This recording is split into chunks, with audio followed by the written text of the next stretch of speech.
বন্ধুরা সবাইকে আমার মনের মতো রান্নাতে স্বাগত জানাই। বন্ধুরা আজকে একটা নতুন রেসিপি সামুদ্রিক মাছ আইলা মাছ। এই আইলা মাছের তেল ঝাল আমি আজকে বানাবো। তো কিভাবে আমি বানাচ্ছি আপনারা দেখতে থাকুন। আইলা মাছের তেল ঝাল করার জন্য আমি নিয়ে নিয়েছি গোটা গরম মশলা, তেজপাতা, জিরের গুঁড়ো, আদা রসুন বাটা, ধনে গুঁড়ো, টমেটো, ধনেপাতা কুচি, হলুদ, লঙ্কা আর নিয়েছি লবণ, কাঁচা লঙ্কা, পেঁয়াজ কুচি। তেল ঝালের জন্য আমি এরকম আলুটা কেটে নিয়েছি। আপনারা চাইলে আলুটা দিতে পারেন আর নাও দিতে পারেন। বন্ধুরা নিয়ে নিয়েছি আইলা মাছ। বন্ধুরা মাছটার মধ্যে প্রথমে দিয়ে দিলাম লবণ, আর দিলাম হলুদ, দিয়ে এবারে ভালো করে মেখে নেব। মাছটা ভাজার জন্য আমি প্রথমে দিয়ে নিচ্ছি সর্ষে তেল। তেলটা আমার সুন্দর গরম হয়ে গেছে, এর মধ্যে আমি এবার মাছটা দিয়ে দেব।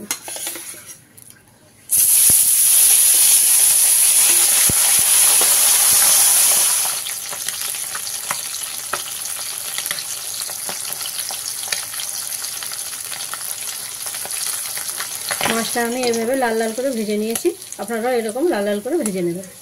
নামিয়ে নিলাম। এবার আমি তেলের মধ্যে আলুটা ভেজে নেব।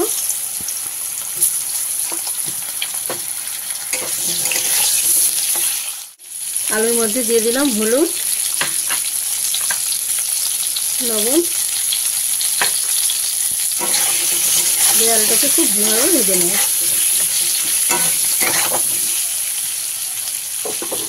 আলুটা আমি এইভাবে লাল লাল করে ভেজে নিয়েছি আর তুলে নিলাম। দিয়ে নিচ্ছি গোটা জিরে আর গরম মশলা, তেজপাতা, দিয়ে নিচ্ছি পেঁয়াজ, কাঁচা লঙ্কা। পেঁয়াজটা ভালো করে লাল লাল করে ভেজে নেব। পেঁয়াজটা আমি এবার লাল লাল করে ভেজে নিয়েছি। এবারে এর মধ্যে আমি আদা রসুন বাটা দিয়ে দেব।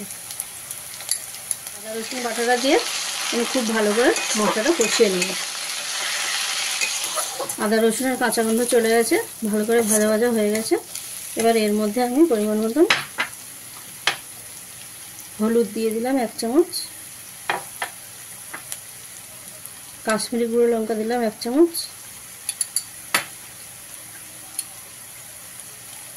লবণ দিলাম পরিমাণ মতো, দিয়ে এবারে ভালো করে মশলাটা করে দিয়ে দিলাম জিরে গুঁড়ো, 1/2 চামচ ধনে গুঁড়ো, টমেটো দিয়ে এবারে ভালো করে কষিয়ে নিই। যেহেতু গুঁড়ো মশলা দেওয়া হয়ে আছে, যাতে না পুড়ে যায় তার জন্য অল্প একটু জল দিয়ে দিলাম। জলটা দিয়ে এবার ভালো করে মশলাটা আমি কষিয়ে নেব।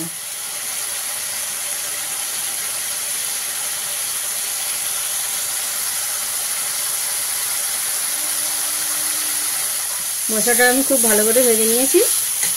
মশলা থেকে সুন্দরভাবে তেলও ছেড়ে গেছে। এবার এর মধ্যে আমি আলুটা দিয়ে দেবো। আলুটা দিয়ে মশলাটাকে আলুর সঙ্গে ভালো করে মিশিয়ে নিই। এইভাবে ভালো করে আমি মশলাটাকে আলুর সঙ্গে মিশিয়ে নিয়েছি। এবারে এর মধ্যে আমি পরিমাণ মতো জল দিয়ে দিই।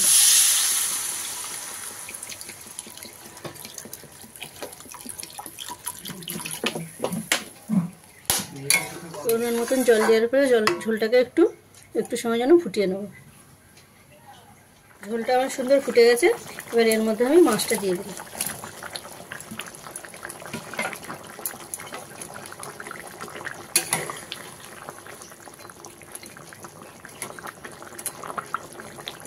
অল্প কিছু সময় যেন ফুটিয়ে নেব। মাছের তেল ঝালটা আমার হয়ে গেছে। এবারে তার মধ্যে আমি ধনেপাতা ছড়িয়ে দিলাম।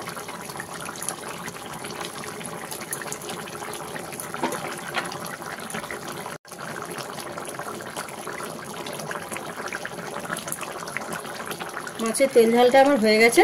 এবারে আমি নামিয়ে নিলাম। আমি সামুদ্রিক মাছ আইলা মাছের তেল ঝালটা এভাবে বানিয়ে নিয়েছি। তো আপনাদের যদি ভালো লেগে থাকে তাহলে আপনারা কমেন্ট করে আমাকে জানাবেন এবং শেয়ার করবেন।